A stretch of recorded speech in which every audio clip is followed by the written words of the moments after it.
Remember, brothers and sisters, that shaitan is very much invested in ruining the salah of a believer. In fact, he has an obsession with this, because he was one who was invited to pray to Allah in the beginning of time, and he refused, and he regrets this. But arrogance is preventing him from apologizing, and he will not apologize. And so Jahannam will be his home, as Allah has told us. And that's why he is immensely bothered at those who stand up to Allah and do what he knows he should have done all those years ago. And that is bow and prostrate to Allah. So shaitan will make an attempt.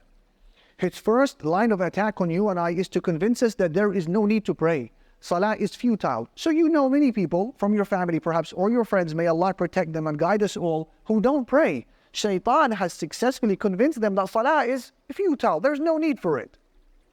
If, however, he fails in this endeavor and you crush those whisperings and you get into your Salah, he doesn't give up. He goes for the second best line of attack, which is what? Delay your Salah.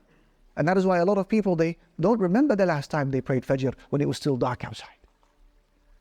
If and when they pray it, it's only when the sun is halfway up the sky. La hawla wa la quwwata illa billah. He will say, delay it. Snooze it. It's okay, you have time. Combine it. So if you insist to pray, he will try his second best line of attack, which is delay, delay, delay. If, however, you pray your Salah on time and you crush him a second time, he will go for his third line of attack. He doesn't give up. And that is what?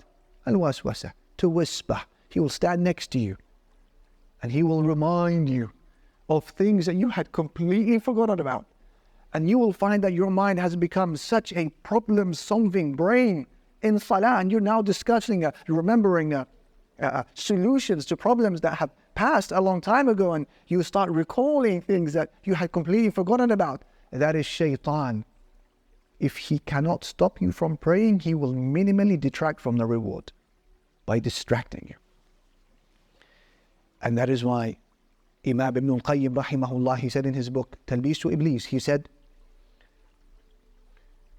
إن العبد إذا قام يصلي غار الشيطان منه فإنه قد قام في أعظم مقام وأقربه إلى الله وأشده وأغيظه على الشيطان فهو يجتهد ويحرص على أن لا يقيمه فيه. He said, when a person stands up to pray before Allah subhanahu wa ta'ala, shaitan is overcome with a huge amount of jealousy.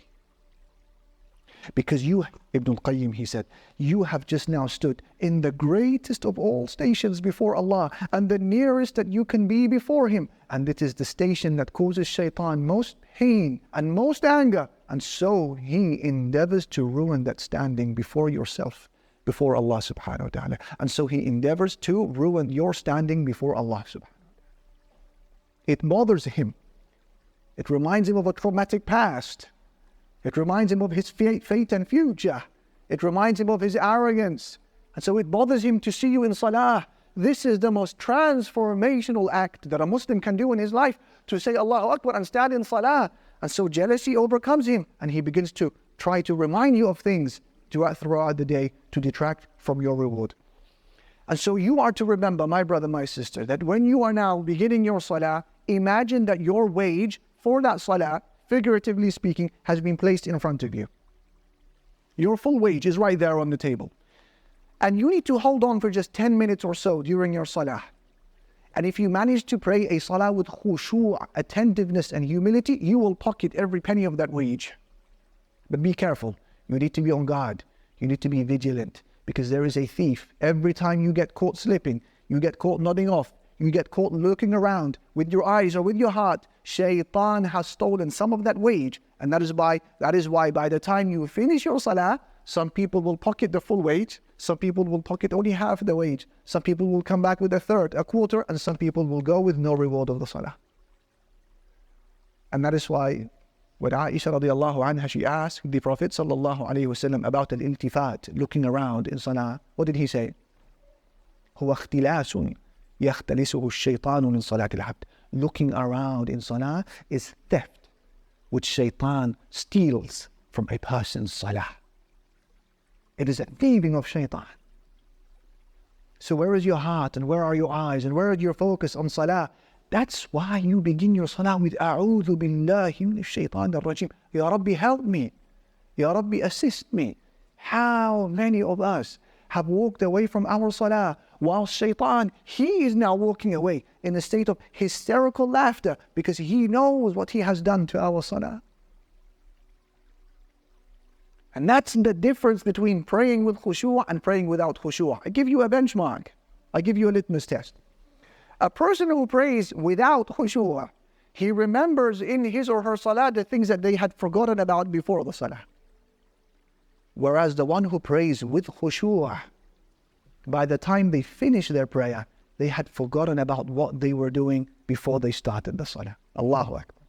This is a difference.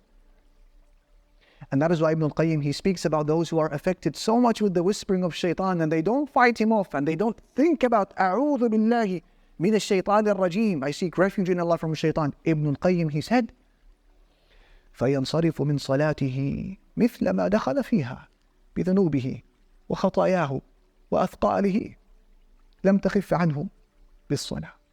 He said this person comes into salah and then he walks out of the salah carrying the same sins, the same burdens, the same crimes that he had walked into salah with. None of them were lifted and removed through the salah.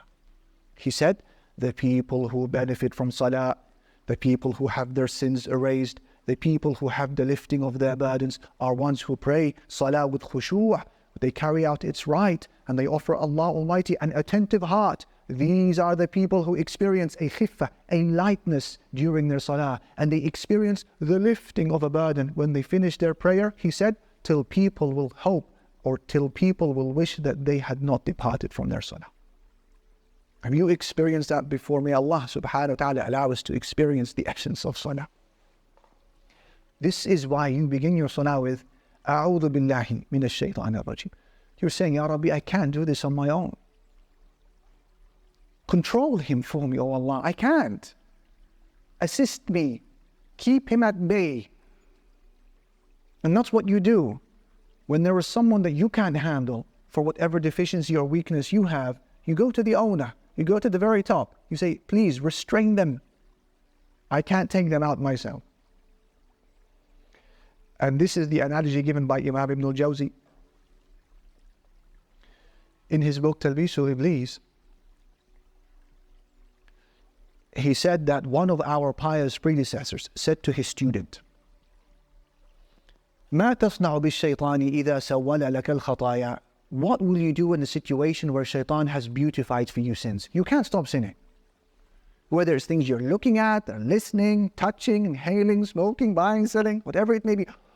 He said to his student, what do you do in a situation where shaitan keeps tempting you to sin? The student, he gave the answer that you and I would have given, which is ujahidu. I'll fight shaitan away. He said, فَإِنْ عَاد, what if shaitan comes back a second time? He said, ujahiduhu, I'll fight him away. And what if he comes a third time? He said, ujahiduhu, I'll repel him, I'll push him away. He said, هذا أمر يطول. He said, that's the long route. That's the long route. And then he asked him a question. He said that if you came across a herd of sheep, and then the dog of the shepherd came running after you and started barking and prevented you from continuing your journey, what do you do? He said, ujahiduhu, I will try to repel the dog as much as I can. He said, this is the long way. He said to him, what you need to do is ista'in bi sahibil ghanami yakufuhu ank. You need to go to the shepherd. You need to go to the owner of the dog and tell him to restrain his dog. That way you'll be able to pass. Do you see what he's saying? You got to go right to the top. Got to speak to the owner. Who's the owner? Of not just Iblis, but all of creation, the angels, the jinn, humans, and the beasts, and the creatures, the heavens and the earth. That is Allah, al-Malik, Rabbul Alameen. Go to the very top. Complain to him, Ya Rabb, help me restrain this creature for when I begin my salah until I complete it. That is what you are doing when you say, A'udhu billahi minash shaitanir rajim. Feel the ubudiyyah, experience your servitude to Allah and your poverty and your bankruptcy and your need to Him as you say, A'udhu billahi. I can't, oh Allah, help me, help me.